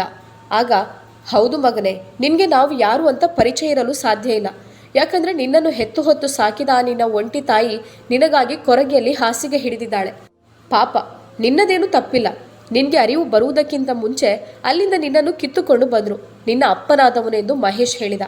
ಆಗ ರಮೇಶ್ನ ಹೆಂಡತಿ, ಮಗ, ಅವರು ಯಾರು ಅಂತ ನಮಗೆ ಗೊತ್ತಿಲ್ಲ. ಅವರು ಏನು ಹೇಳ್ತಾ ಇದ್ದಾರೆ ಅಂತ ನನಗೂ ಅರ್ಥ ಆಗ್ತಾ ಇಲ್ಲ. ನೀನು ಅದನ್ನೆಲ್ಲ ತಲೆಗೆ ಹಚ್ಚಿಕೊಳ್ಬೇಡ. ಒಳಗೆ ಹೋಗಿ ನೀನು ಆಟವಾಡು ಅಂತ ಹೇಳಿದಳು. ನಿಲ್ಲು ಮಗನೇ, ನಾನು ನಿಮ್ಮಿಬ್ಬರಿಗೆ ಯಾರು ಎತ್ತ ಅಂತ ಹೇಳುತ್ತೇನೆ, ನಿಲ್ಲು ಅಂತ ಹೇಳಿದ. ನಾನು ನಿನ್ನ ಅಪ್ಪನ ತಮ್ಮ, ನಿನ್ನ ಅಮ್ಮ ಇದು ಅಲ್ಲ, ಇದು ನಿನ್ನ ಅಮ್ಮನ ಶತ್ರು ವೈರಿ ಅಂತ ಹೇಳಿ ನಿನ್ನ ಅಮ್ಮನಿಗೆ ಸಿಗಬೇಕಾದ ಪ್ರೀತಿ ಕಾಳಜಿ ಸಂತೋಷವನ್ನು ನಿಮ್ಮ ಅಪ್ಪನ ಮೂಲಕ ಕಿತ್ತುಕೊಂಡವಳು. ಮಹೇಶ್ನ ಧ್ವನಿ ನಡುಗ್ತಿತ್ತು. ಕಿರುಚಾಡುತ್ತಾ, ನಾವು ಇವರಲ್ಲಿ ಮಾತನಾಡೋದು ಅಗತ್ಯವಿಲ್ಲ. ನಮಗೆ ನಮ್ಮ ಜೀವಕ್ಕೆ ನ್ಯಾಯ ಕೊಡಲು ಸಾಧ್ಯವಾಗಲಿಲ್ಲ. ಇನ್ನು ಇವರಿಗೆ ಅರ್ಥ ಮಾಡಿಸಲು ಹೋಗೋದು ಯಾತಕ್ಕೆ ಎಂದು ಕೋಪದಲ್ಲಿ ಕೇಳಿದ. ಶಾರದಾಳ ಅಣ್ಣ, ನಿನ್ನ ಅಮ್ಮ ನಿನ್ನನ್ನು ಕರೆದುಕೊಂಡು ಹೋಗೋಕೆ ಇಲ್ಲಿಗೆ ಕಳಿಸಿದ್ದಾಳೆ. ಅವರೀಗ ಅನಾರೋಗ್ಯದಿಂದ ಬಳಲುತ್ತಿದ್ದಾರೆ. ನಿನ್ನನ್ನು ನೋಡಬೇಕು ಅಂತ ಆಸೆ ಪಡ್ತಿದ್ದಾಳೆ ಎಂದು ಅವನ ಕೈ ಹಿಡಿದುಕೊಂಡ. ಆಗ ಹುಡುಗನಿಗೆ ಅಲ್ಪ ಸ್ವಲ್ಪ ಅರ್ಥವಾಯಿತು. ಅವನಿಗೆ ಚಿಕ್ಕವನಿದ್ದಾಗ ಏನು ಆಗಿದೆ, ಹೇಗಿದ್ದೆ ಅನ್ನೋದು ಮರೆತು ಹೋಗಿತ್ತು. ಆದರೆ ಇವರು ಬಂದು ಇಷ್ಟು ಹೇಳುವಾಗ ಒಂಚೂರು ನೆನಪಾದಾಗೆ ಅನ್ನಿಸ್ತಿತ್ತು. ಆದರೂ ಗೊಂದಲದಲ್ಲಿ ಆಶ್ಚರ್ಯಚಕಿತನಾಗಿ ನೋಡುತ್ತಿದ್ದ. ಮನಸ್ಸಲ್ಲಿ ಭಯ ತಳಮಳಾಗ್ತಿತ್ತು. ನೀನು ನಮ್ಮ ಜೊತೆಗೆ ಬಂದರೆ ಎಲ್ಲವೂ ತಿಳಿಸಿ ಹೇಳುತ್ತೇನೆ. ಸಾಧ್ಯವಿದ್ರೆ ಒಂಚೂರು ಕನಿಕರ ಮಾನವೀಯತೆ ಅನ್ನೋದು ಮನಸ್ಸಿನ ಮೂಲೆಯಲ್ಲಿದ್ದರೆ ಬಂದು ಹೆಂಡತಿಯನ್ನು ಒಮ್ಮೆ ನೋಡಲಿ ಎಂದು ಮಗುವನ್ನು ಕರೆದುಕೊಂಡು ಊರಿಗೆ ಬಂದರು. ಊರಲ್ಲಿ ಮಗುವನ್ನು ನೋಡುತ್ತಿದ್ದಂತೆ ಶಾರದಾ ತನ್ನ ಮಗನನ್ನು ತಬ್ಬಿಕೊಂಡು ಜೋರಾಗಿ ಅತ್ತಳು. ಆಗ ಅಮ್ಮನ ಅಪ್ಪುಗೆಯ ಬಿಸಿ ಏನು ಅವನಿಗೆ ಅರಿವನ್ನು ಮೂಡಿಸಿತು. ಆ ಅಮ್ಮನ ಸ್ಪರ್ಶ ಅವನಿಗೆ ನೆನಪಾಗತೊಡಗಿತು. ಹೌದು, ಇದು ನನ್ನ ಅಮ್ಮ. ಅವನು ಕೂಡ ಜೋರಾಗಿ ಅತ್ತನು. ಮಗನನ್ನು ಹೆತ್ತ ತಾಯಿಗೆ ಭೇಟಿ ಮಾಡಿಸಿದ ಸಂತೋಷ ಎಲ್ಲರಲ್ಲಿತ್ತು. ಆದರೆ ಶಾರದರವರು ಈ ಲೋಕದಲ್ಲಿ ಇನ್ನು 3-4 ದಿನದ ಅತಿಥಿ ಮಾತ್ರ ಆಗಿದ್ದರು. ಆ ದಿನ ರಾತ್ರಿ ಮಗನನ್ನು ತಬ್ಬಿಕೊಂಡು ಎಲ್ಲ ಕಷ್ಟ ಸುಖಗಳನ್ನು ಹಂಚಿಕೊಂಡರು. ಕಳೆದ ದಿನಗಳನ್ನು ಒಂದೊಂದನ್ನು ಬಿಡಿಸುತ್ತಾ ನರಳುತ್ತಾ ಹೇಳಿದರು. ಮಗನಿಗೂ ಪ್ರತಿಯೊಂದು ನೆನಪುಗಳು ನೆನಪಾಗತೊಡಗಿತು. ಅಮ್ಮ, ನಾನು ನಿನ್ನನ್ನು ಬಿಟ್ಟು ಎಲ್ಲಿಗೂ ಹೋಗೋದಿಲ್ಲಮ್ಮ. ಯಾಕೆ ನೀನು ನನ್ನನ್ನು ಅಪ್ಪನ ಜೊತೆ ಕಳುಹಿಸಿದ್ಯಾ ಎಂದು ಬಿಕ್ಕಿ ಬಿಕ್ಕಿ ಅಳತೊಡಗಿದ. ಏನು ಮಾಡೋದು ಮಗನೇ, ಇದು ನನ್ನ ಹಣೆ ಬರಹ. ನೀನು ಅಪ್ಪನ ಜೊತೆ ಹೋಗೋದಿಲ್ಲ ಅಂತ ಹಠ ಹಿಡಿಬೇಡ. ನನಗೆ ನಿನ್ನ ಅಪ್ಪನ ಪ್ರೀತಿ ಸಿಗಲಿಲ್ಲ. ನೀನು ನನ್ನ ಜೀವನದಲ್ಲೇ ಬೆಳಕಾಗಿ ಬರ್ತೀಯಾ, ನಿನ್ನಿಂದಾಗಿ ನನಗೆ ಸಂತೋಷ ಕಾಣಬಹುದು ಎಂದೆಲ್ಲ ಕನಸು ಕಾಣ್ತಿದ್ದೆ. ಆಸೆ ಮೂಡುತ್ತಿರುವಾಗ ನಿನ್ನ ಅಪ್ಪ ಅದನ್ನು ಚಿವುಟಿ ನನ್ನಿಂದ ಕಿತ್ಕೊಂಡ್ರು. ಆದರೆ ನನ್ನಂಥ ಅಸಹಾಯಕ ತಾಯಿ ಈ ಲೋಕದಲ್ಲಿ ಯಾರೂ ಇರಲು ಸಾಧ್ಯವಿಲ್ಲ. ದೇವರು ನನ್ನ ಹಣೆ ಬರಹವನ್ನು ಯಾಕೆ ಎಡಗೈಯಲ್ಲಿ ಬರೆದಿದ್ದಾನೆ ಅಂತ ನನಗೆ ಗೊತ್ತಾಗೋದಿಲ್ಲ. ನಾನು ಇಂದಲ್ಲ ನಾಳೆ ಸಾಯುತ್ತೇನೆ. ಅಲ್ಲಿಯ ತನಕ ನೀನು ನನ್ನ ಜೊತೆ ಇದ್ದು ನನ್ನ ಕೊನೆಯ ಅಂತಿಮ ಸಂಸ್ಕಾರವನ್ನು ಮಾಡಿ ನನ್ನ ದೇಹಕ್ಕೆ ಅಗ್ನಿಸ್ಪರ್ಶವನ್ನು ನೀನೇ ನಿನ್ನ ಕೈಯಾರೆ ಮಾಡಬೇಕು ಅಂತ ಹೇಳುತ್ತಿದ್ದಳು. ಇಲ್ಲಮ್ಮ, ನೀನು ನನ್ನನ್ನು ಬಿಟ್ಟು ಎಲ್ಲಿಗೂ ಹೋಗೋದಿಲ್ಲ. ನನ್ನನ್ನು ಬಿಟ್ಟು ಹೋಗಲು ನಾನು ಬಿಡೋದಿಲ್ಲ. ದೇವ್ರೆ, ನನ್ನ ಅಮ್ಮನನ್ನು ಕರೆಸಿಕೊಳ್ಬೇಡ. ನನ್ನ ಅಮ್ಮನನ್ನು ನನಗೆ ಉಳಿಸಿಕೊಡು ಎಂದು ಅಳುತ್ತಾ ರಾತ್ರಿಯಲ್ಲಿ ಕೇಳುತ್ತಿದ್ದನು. ಹೀಗೆ ರಾತ್ರಿ ಇಡೀ ನಿದ್ದೆ ಮಾಡದೆ ಅಮ್ಮ ಮಗ ಕಷ್ಟ ಸುಖಗಳನ್ನು ಮಾತನಾಡುತ್ತಾ ಪ್ರಾರ್ಥಿಸುತ್ತಾ ಕಳೆದರು. ಆದರೆ ಮರುದಿನ ಸಂಜೆ ಆಗುತ್ತಿರುವಾಗ ರಮೇಶ್ ಊರಿಗೆ ಬಂದು ದೊಡ್ಡ ರಂಪನೆ ಮಾಡಿ ಒಂದು ದಿನ ಇದ್ದು ಮರುದಿನ ಬೆಳಗ್ಗೆ ಹೊರಡಲು ಸಿದ್ಧನಾದಾಗ ಎಲ್ಲ ಊರವರು ಸಂಬಂಧಿಕರು ಎಲ್ಲ ತಮ್ಮ ಅಳಿಯಂದಿರು, ಹೋಗಬೇಡಿ, ನಮ್ಮ ಶಾರದಾ ಇನ್ನೇನು ಬದುಕಿದ್ರೆ 4-5 ದಿನ ಬದುಕಬಹುದು. ನಮ್ಮ ಜೊತೆ ಈಗ ಇರುವಷ್ಟು ದಿನ ನಗು ನಗುತ್ತಾ ಇರಲಿ. ಈಗಲಾದರೂ ಒಂಚೂರು ಪ್ರೀತಿಯನ್ನು ತೋರಿಸಿ ಅವಳ ಮಗನನ್ನು ಅವಳ ಹತ್ತಿರ ಇರಲು ಬಿಡಿ ಎಂದು ಬೇಡಿಕೊಂಡರು. ಇಲ್ಲ, ಅದು ಸಾಧ್ಯ ಇಲ್ಲ. ನನ್ನ ಮಗನನ್ನು ಆ ಮಾನಸಿಕ ರೋಗಿಯ ಜೊತೆ ನಾನು ಬಿಟ್ಟುಕೊಡೋದಿಲ್ಲ. ನಾನು ಅವನನ್ನು ಕರೆದುಕೊಂಡು ಹೋಗುತ್ತೇನೆ. ಅವನಿಂದ ಯಾವ ಅಂತಿಮ ಸಂಸ್ಕಾರನೂ ಮಾಡೋದು ಬೇಡ ಎಂದು ಕಡ್ಡಿ ಮುರಿದಂತೆ ಮಾತನಾಡಿ ಮಗುವನ್ನು ಅಲ್ಲಿಂದ ಕರೆದುಕೊಂಡು ಹೊರಟ. ಆಗ, ಇಲ್ಲಪ್ಪ, ನಾನು ಬರುವುದಿಲ್ಲ. ಅಮ್ಮನನ್ನು ಬಿಟ್ಟು ನಾನು ಬರುವುದಿಲ್ಲ. ಬೇಡಪ್ಪ, ಪ್ಲೀಸ್ ಅರ್ಥ ಮಾಡಿಕೊ. ನಾನು ಅಮ್ಮನ ಜೊತೆ ಇರ್ತೇನೆ. ಅಮ್ಮನನ್ನು ಬಿಟ್ಟು ಬರುವುದಿಲ್ಲ ಎಂದು ತುಂಬ ಬೇಡಿಕೊಂಡು ನೆಲಕ್ಕೆ ಬಿದ್ದು ಹೊರಳಾಡಿದ. ಆಗ ಎಲ್ಲರೂ, ನೀನೇನು ಕಲ್ಲು ಬಂಡೆ ಥರ ಮಾಡ್ತೀಯಾ? ನಿನಗೂ ಸಾಯೋದಕ್ಕೆ ಇದೆ. ಯಾಕೆ ಈ ರೀತಿ ಮಾಡುತ್ತೀಯಾ ಎಂದು ತಮ್ಮ ಮಹೇಶ್ ಅಣ್ಣನಿಗೆ ಕೇಳಿದ. ಯಾರ ಮಾತನ್ನು ಕೇಳದೆ ಮಗನನ್ನು ಅಲ್ಲಿಂದ ಕರೆದುಕೊಂಡು ನೇರವಾಗಿ ಮುಂಬೈಗೆ ಹೋದ. ಇಲ್ಲಿ ಶಾರದರವರು ಚಿಂತಿಸುತ್ತಾ 2 ದಿನದಲ್ಲಿ ಕೊನೆಯ ಉಸಿರನ್ನು ಎಳೆದರು. ಅಂತ್ಯ ಸಂಸ್ಕಾರ ಮಾಡಲು ಕೊನೆಯ ಗಳಿಗೆಯಲ್ಲಿ ಊರಿಗೆ ಬರುವಂತೆ ರಮೇಶ್ನಲ್ಲಿ ಬೇಡಿಕೊಂಡರು. ಎಷ್ಟು ಮಂದಿ ವಿನಂತಿಸಿದರೂ ಯಾರು ಏನು ಹೇಳಿದರೂ ಅವನು ಕ್ಯಾರಿ ಅನ್ನಲಿಲ್ಲ. ಮಗನಿಗೆ ಅಮ್ಮ ಬಿಟ್ಟು ಹೋದ ವಿಷಯ ಗೊತ್ತಾಗಿ ಏನೂ ಮಾಡಲಾಗದೆ ತುಂಬ ರೋಧಿಸಿದ. ಆ ಸಮಯದಲ್ಲಿ ಒಂಟಿಯಾಗಿ ಬರಲು ಆತನಿಂದ ಸಾಧ್ಯವಿರಲಿಲ್ಲ. ಅವನು ಅಮ್ಮ ಅಮ್ಮ ಎಂದು ಅಳುತ್ತಾ ಆ ದಿನ ಊಟವನ್ನು ಬಿಟ್ಟು ಮಲಗಿದ್ದ. ಶಾರದರವರ ಎಲ್ಲ ಆಸೆನೂ ನುಚ್ಚು ನೂರಾಯಿತು. ಈ ಕಡೆ ಸುನಿಲ್ ಬೆಳೆಯುತ್ತಾ ತನ್ನ ವಿದ್ಯಾಭ್ಯಾಸವನ್ನು ಪೂರ್ತಿ ಮಾಡ್ತಿದ್ದ. ಉನ್ನತ ವಿದ್ಯಾಭ್ಯಾಸಕ್ಕಾಗಿ ಬೇರೆ ಊರಿಗೆ ಹೋಗಿದ್ದ. ಅದು ಅವರ ಮನೆಯಿಂದ ತುಂಬ ದೂರವಿತ್ತು. ಅಲ್ಲಿ ಪಿಜಿಯಲ್ಲಿದ್ದು ತನ್ನ ಉನ್ನತ ಶಿಕ್ಷಣವನ್ನು ಪೂರ್ತಿಗೊಳಿಸಿದ. ತನ್ನ ಅಪ್ಪ ತನ್ನ ಅಮ್ಮನಿಗೆ ಮಾಡಿದ ಅನ್ಯಾಯವನ್ನು ತಿಳಿದು ಆವತ್ತಿನಿಂದ ಅಪ್ಪನನ್ನು ದ್ವೇಷಿಸುತ್ತಿದ್ದ. ಮನಸ್ಸಲ್ಲಿ ಅಪ್ಪ ಕೆಟ್ಟವನು ಎಂಬ ಭಾವನೆ ಅವನಲ್ಲಿ ಗಟ್ಟಿಯಾಗಿ ಬೇರೂರಿ ಬಿಟ್ಟಿತ್ತು. ತನ್ನ ವಿದ್ಯಾಭ್ಯಾಸ ಪೂರ್ತಿಯಾದ ನಂತರ ಒಂದು ಒಳ್ಳೆಯ ಕೆಲಸಕ್ಕೆ ಸೇರಿಕೊಂಡನು. ಸೇರಿದ ನಂತರ ಅಲ್ಲಿ ಒಂದೇ ಕಂಪನಿಯಲ್ಲಿ ಕೆಲಸ ಮಾಡುತ್ತಿದ್ದ ಒಂದು ಹುಡುಗಿಯನ್ನು ಪ್ರೀತಿಸಿ ಮದುವೆಯಾದ. ತನ್ನ ಅಪ್ಪನಲ್ಲಾಗ್ಲಿ ಅಪ್ಪನ ಹೆಂಡತಿಯಲ್ಲಾಗ್ಲಿ ಯಾವುದೇ ವಿಷಯವನ್ನು ಪ್ರಸ್ತಾಪಿಸಲಿಲ್ಲ. ಒಂದು ದಿನ ವಿಷಯ ತಿಳಿದಾಗ ಅಪ್ಪ ತುಂಬ ನೊಂದುಕೊಂಡರು. ಆಗ ಅವನು ಹೇಳಿದ, ನನ್ನ ಅಪ್ಪ ಎಂತಹ ಮನುಷ್ಯ ಅನ್ನೋದು ನನ್ನ ಹೆಂಡತಿಗೆ ಗೊತ್ತಾಗುವುದು ಬೇಡ ಅಂತ ನಾನು ಈ ರೀತಿ ಮದುವೆಯಾಗಿದ್ದೇನೆ. ನೀವು ನನಗೆ ತೊಂದರೆ ಕೊಡಬೇಡಿ ಅಂತ ಹೇಳಿದ್ದ. ರಮೇಶ್ ಗಂಡು ಸಂತಾನ ಎಂದು ಶಾರದಾರಿಂದ ಮಗುವನ್ನು ಕಿತ್ತುಕೊಂಡು ಬಂದಿದ್ದರು. ರಮೇಶ್ ಅವರಲ್ಲಿ ಸಮಯ ಕಳೆಯುತ್ತಿದ್ದಂತೆ ಹಣಕಾಸಿನಲ್ಲಿ ತೊಂದರೆ ಉಂಟಾಯಿತು. ಆರ್ಥಿಕವಾಗಿ ಕುಗ್ಗಿ ಹೋದ್ರು. ಆ ಸಮಯದಲ್ಲಿ ಗಂಡ ಹೆಂಡತಿಯಲ್ಲಿ ಜಗಳ ನಡೆಯುತ್ತಿತ್ತು. ಒಂದು ದಿನ ಅವರ ಎರಡನೇ ಹೆಂಡತಿ ಬಿಟ್ಟು ಹೋದ್ರು. ಮುಂದೆ ಏನು ಮಾಡಬೇಕು ಎಂದು ತೋಚದೇ ಇದ್ದಾಗ ಊರಿಗೆ ಮರಳಿದರು. ಆ ಸಮಯದಲ್ಲಿ ಮನೆಯಲ್ಲಿ ಯಾರೂ ಕೂಡ ಅವರಿಗೆ ಸಹಾಯ ಮಾಡುವ ಪರಿಸ್ಥಿತಿಯಲ್ಲಿ ಇರಲಿಲ್ಲ. ಆದರೆ ಇದ್ದ ಆಸ್ತಿ ಹಾಗೇನೆ ಇದ್ದುದರಿಂದ ಅದನ್ನು ನೋಡಿಕೊಂಡು ತನ್ನ ಊಟ ಕೆಲಸಗಳನ್ನೆಲ್ಲ ತಾವೇ ಮಾಡಿಕೊಳ್ಳುತ್ತಾ ದಿನಗಳನ್ನು ಕಳೆಯುತ್ತಿದ್ದರು. ಆಗಾಗ ಮಗನಿಗೆ ಫೋನ್ ಮಾಡಿದರೆ ಅವನು ಕೋಪದಲ್ಲಿ ಕಟ್ ಮಾಡುತ್ತಿದ್ದ. ಯಾಕಂದ್ರೆ ಅವರು ಫೋನ್ ಮಾಡಿದಾಗಲೆಲ್ಲ ಅಮ್ಮನ ನೆನಪಾಗ್ತಿತ್ತು. ಅಮ್ಮನಿಗೆ ಮಾಡಿದ ಅನ್ಯಾಯ ಎಲ್ಲ ಕಣ್ಣ ಮುಂದೆ ಬರ್ತಿತ್ತು. ಹೀಗೆ ವರ್ಷಗಳು ಕಳೆಯುತ್ತಿದ್ದಂತೆ ಸುನಿಲ್ ಅದೇ ಊರಲ್ಲಿ ಮನೆ ಮಾಡಿ ಸೆಟ್ಲ್ ಆಗಿದ್ದ. ಅಲ್ಲಿ ರಮೇಶ್ ಒಂಟಿಯಾಗಿ ಜೀವನ ಸಾಗಿಸ್ತಿದ್ರು. ಆದರೆ ರಮೇಶ್ ಪರವಾಗಿ ಮಾತನಾಡಲು ಯಾರೂ ಇರಲಿಲ್ಲ. ಯಾಕಂದ್ರೆ ಪ್ರತಿಯೊಬ್ಬರಿಗೂ ಅವರು ಮಾಡಿದ ಅನ್ಯಾಯ ಗೊತ್ತಿತ್ತು. ಒಂದು ದಿನ ಅವರಿಗೆ ಲಕ್ವ ಹೊಡೆಯಿತು. ಆ ಸಂದರ್ಭ ಅವರಿಗೆ ಸಹಾಯಕ್ಕಾಗಿ ಯಾರೂ ಇರಲಿಲ್ಲ. ಅದು ಅಲ್ಲದೆ ಚಿಕಿತ್ಸೆ ಮಾಡಲು ಅವರಲ್ಲಿ ಹಣನೂ ಇರಲಿಲ್ಲ. ಆಗ ಮಹೇಶ್ ಅಣ್ಣನ ಮಗ ಸುನಿಲ್ಗೆ ಫೋನ್ ಮಾಡಿ ವಿಷಯವನ್ನು ಹೇಳಿದ. ಆಗ ಅವನು ಚಿಕಿತ್ಸೆಗೆ ಹಣವನ್ನು ಕಳುಹಿಸಿದ. ಆದರೆ ಅವರನ್ನು ನೋಡಬೇಕು ಎಂದು ಅವನಿಗೆ ಅನ್ನಿಸಲಿಲ್ಲ. ಯಾರೂ ಕೂಡ ಅವರನ್ನು ಒತ್ತಾಯದಿಂದ ಕರೆಯುವ ಹಾಗೆ ಇರಲಿಲ್ಲ. ಯಾಕಂದರೆ ಶಾರದರವರ ಕೊನೆ ಕ್ಷಣ ಏನು ಮಾಡಿದ್ದಾನೆ, ಹೇಗೆ ನಡೆದುಕೊಂಡಿದ್ದಾನೆ ಎಲ್ಲವೂ ಚೆನ್ನಾಗಿ ತಿಳಿದಿತ್ತು. ರಮೇಶ್ ಆರೋಗ್ಯದಲ್ಲಿ ಸುಧಾರಿಸುತ್ತಿರಲಿಲ್ಲ. ದಿನೇ ದಿನೇ ಆರೋಗ್ಯ ಹದಗೆಡುತ್ತಿತ್ತು. ಅದೂ ಅಲ್ಲದೆ ಅವರ ಆರೋಗ್ಯ ಸೇವೆಯನ್ನು ಮಾಡೋದಕ್ಕೆ ಯಾರೂ ಇರಲಿಲ್ಲ. ಮೊದಲಿಗೆ ಮಹೇಶ್ ಮಾಡುತ್ತಿದ್ದ. ಆದರೆ ಅವನ ಹೆಂಡತಿ ಮಾಡಬಾರದು ಎಂದು ಷರತ್ತು ಹಾಕಿದಳು. ಆಗ ತೋಟದಲ್ಲಿ ಬರುತ್ತಿದ್ದ ಫಸಲಿಂದ ಬಂದ ಹಣದಿಂದ ಸೇವೆಯನ್ನು ಮಾಡೋದಕ್ಕೆ ಹೋಮ್ ನರ್ಸನ್ನು ಇರಿಸಿದ. ಹೀಗೆ ದಿನಗಳು ಕಳೆಯುತ್ತಿತ್ತು. ರಮೇಶ್ ಆಗಾಗ ಮಗನಿಗೆ ಫೋನ್ ಮಾಡಿ, ಒಮ್ಮೆ ಬಾ, ನಾನು ನಿನ್ನನ್ನು ನೋಡಬೇಕು, ನನ್ನನ್ನು ನೋಡಲು ಒಮ್ಮೆ ಬಾ ಎಂದು ಅಂಗಲಾಚುತ್ತಿದ್ದ. ಆಗ ಇಲ್ಲ, ನಾನು ಬ್ಯುಸಿ ಆಗಿದ್ದೇನೆ, ನನಗೆ ಕೆಲಸ ಇದೆ, ಅಲ್ಲಿ ರಜೆ ಇಲ್ಲ ಎಂದು ಹೇಳ್ತಿದ್ದ. ಮತ್ತು ತುಂಬ ಸಲ ಫೋನ್ ಮಾಡಿದರೆ ಕೋಪದಲ್ಲಿ ಕಟ್ ಮಾಡಿ ಇಡುತ್ತಿದ್ದ. ತನ್ನ ತಾಯಿ ಕೊನೆ ಕ್ಷಣ ಹೇಗೆ ನರಳಿ ಸತ್ತಿದ್ದಾಳೋ ಅದಕ್ಕಿಂತ ಕಡೆಯಾಗಿ ಸಾಯಬೇಕು, ಪಶ್ಚಾತ್ತಾಪ ಪಡಬೇಕು ಅನ್ನೋದು ಮಗನ ಆಸೆಯಾಗಿತ್ತು. ಹಾಗೆಯೇ ನರಳುತ್ತಾ ಒಂದು ದಿನ ಕೊನೆ ಉಸಿರನ್ನು ಎಳೆದರು. ಸಂಬಂಧಿಕರು ಅಂತ್ಯ ಸಂಸ್ಕಾರಕ್ಕೆ ಬಾ ಎಂದು ಕರೆದಾಗ ಬರಲಾರೆ ಎಂದು ನಿರಾಕರಿಸಿದ. ಆದರೆ ನಿನ್ನ ಒತ್ತಾಯದ ಮೇರೆಗೆ ಇಲ್ಲಿಗೆ ಬಂದಿದ್ದಾನೆ, ಮುಂದೆ ಏನು ನಡೆಯಿತು ಎಂದು ನಿನಗೆ ಚೆನ್ನಾಗಿ ಗೊತ್ತಿದೆ. ಆಗ ಸುಮಾಳ ಕಣ್ಣಲ್ಲಿ ದರದರನೆ ನೀರು ಇಳಿಯಿತು. ಅವಳು ಗಂಡನನ್ನು ತಬ್ಬಿಕೊಂಡು, ನನ್ನನ್ನು ಕ್ಷಮಿಸಿ, ನಾನು ತಪ್ಪಾಗಿ ನಿಮ್ಮನ್ನು ಅರ್ಥ ಮಾಡಿಕೊಂಡಿದ್ದೆ. ಸುಮಾ, ನಿನ್ನದೇನು ತಪ್ಪಿಲ್ಲ. ನಾನು ನಿನಗೆ ಯಾವ ವಿಷಯವನ್ನು ಹೇಳದೆ ಮುಚ್ಚಿಟ್ಟಿದ್ದೆ. ಇವತ್ತು ನನ್ನ ಅಮ್ಮನಿಗೆ ನ್ಯಾಯ ದೊರಕಿದೆ.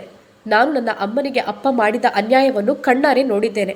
ನನ್ನನ್ನು ಅಮ್ಮನಿಂದ ಹೇಗೆ ದೂರ ಮಾಡಿದರೋ ಅದರ ನೋವು ಏನು ಅಂತ ನಾನು ಚೆನ್ನಾಗಿ ಅರಿತುಕೊಂಡಿದ್ದೇನೆ. ಇದಕ್ಕೋಸ್ಕರ ನಾನು ಅವರಲ್ಲಿ ದ್ವೇಷ ಮಾಡಿಕೊಂಡಿದ್ದೆ. ಬ್ಯಾಗಲ್ಲಿದ್ದ ಫೋಟೋವನ್ನು ತೆಗೆದುಕೊಂಡು ಅದನ್ನು ಹೂವಿನ ಮಾಲೆಯಿಂದ ಅಲಂಕರಿಸಿ ದೀಪವನ್ನು ಹಚ್ಚಿ ಇಬ್ಬರು ನೋಡುತ್ತಿದ್ದರು. ಶಾರದರವರ ನಗುಮುಖವು ಇಬ್ಬರಿಗೂ ಆಶೀರ್ವಾದವನ್ನು ನೀಡುವಂತಿತ್ತು. ಇಬ್ಬರು ಫೋಟೋವನ್ನು ಚುಂಬಿಸಿ ಕೆಳಗೆ ಬಿದ್ದು ನಮಸ್ಕರಿಸಿ ಆಶೀರ್ವಾದ ಪಡೆದುಕೊಂಡರು. ಅಮ್ಮನ ಆತ್ಮಕ್ಕೆ ಶಾಂತಿ ಸಿಗಲಿ ಎಂದು ದೇವರಲ್ಲಿ ಬೇಡಿಕೊಂಡರು. ಹೆಣ್ಣಾಗಿ ಹುಟ್ಟಿದಾಗ ಮೊದಲು ಅಪ್ಪ ಅಮ್ಮನನ್ನು ಗೆರೆಯ ಒಳಗಡೆ ಪ್ರೀತಿಯಿಂದ ಬೆಳೆಸ್ತಾರೆ. ಅವರ ಕೈಯಿಂದ ಬೆಳೆಯುತ್ತಾ ಮತ್ತೆ ಅಣ್ಣಂದಿರ ಗೆರೆಯಲ್ಲಿ ಬೆಳೆಯಲು ಪ್ರಾರಂಭಿಸ್ತಾರೆ. ಅಣ್ಣ ತಂಗಿಯ ಜಗಳದೊಂದಿಗೆ ಬೆಳೆಯುತ್ತಾ ತನ್ನ ಗಂಡನ ಕೈಗೆ ಒಪ್ಪಿಸ್ತಾರೆ. ಗಂಡನಿಂದ ಮಕ್ಕಳು ಜವಾಬ್ದಾರಿಯನ್ನು ತೆಗೆದುಕೊಳ್ಳುತ್ತಾರೆ ಮತ್ತು ಮೊಮ್ಮಕ್ಕಳ ಪ್ರೀತಿಯನ್ನು ಬಯಸ್ತಾರೆ. ಆದರೆ ನಾನು ಮದುವೆಯಾಗಿ ಗಂಡನೊಂದಿಗೆ ಸುಖವಾಗಿ ಬಾಳುತ್ತೇನೆ ಅಂದುಕೊಂಡು ಬಂದ ಶಾರದಾರವರು ಕಂಡದ್ದು ಬರೀ ಕಣ್ಣೀರಿನ ನೋವಿನ ಜೀವನವನ್ನು. ಶಾರದಾರವರ ಜೀವನವು ಯಾರಿಗೂ ಬರದಿರಲಿ ಎಂದು ನಾನು ದೇವರಲ್ಲಿ ಬೇಡಿಕೊಳ್ಳುತ್ತಿದ್ದೇನೆ. ಕರ್ಮ ಅನ್ನುವುದು ಯಾರನ್ನೂ ಬಿಟ್ಟು ಬಿಡೋದಿಲ್ಲ. ಸಾಯುವ ಮುಂಚೆ ಯಾವ ರೂಪದಲ್ಲಾದರೂ ಅವನು ಆ ಕರ್ಮದ ಪಶ್ಚಾತ್ತಾಪ ಪಡೆಯುತ್ತಾನೆ. ಈ ಕಥೆ ಇಷ್ಟ ಆದರೆ ಲೈಕ್ ಮಾಡಿ, ಶೇರ್ ಮಾಡಿ ಮತ್ತು ಸಬ್ಸ್ಕ್ರೈಬ್ ಮಾಡೋದನ್ನು ಮರಿಬೇಡಿ. ನಿಮಗೆ ಈ ಕಥೆಯನ್ನು ಓದಿ ನೋವಾಗಿದೆಯಾ, ಸಂತೋಷವಾಗಿದೆಯಾ, ಮಗನ ತೀರ್ಮಾನ ಸರಿಯಾಗಿದೆಯಾ ಎಂದು ಕಾಮೆಂಟ್ ಮೂಲಕ ತಿಳಿಸಿ. ನಿಮ್ಮ ಕಾಮೆಂಟು ನಮಗೆ ಹೆಚ್ಚು ಹುರಿದುಂಬಿಸುತ್ತದೆ. ಧನ್ಯವಾದಗಳು.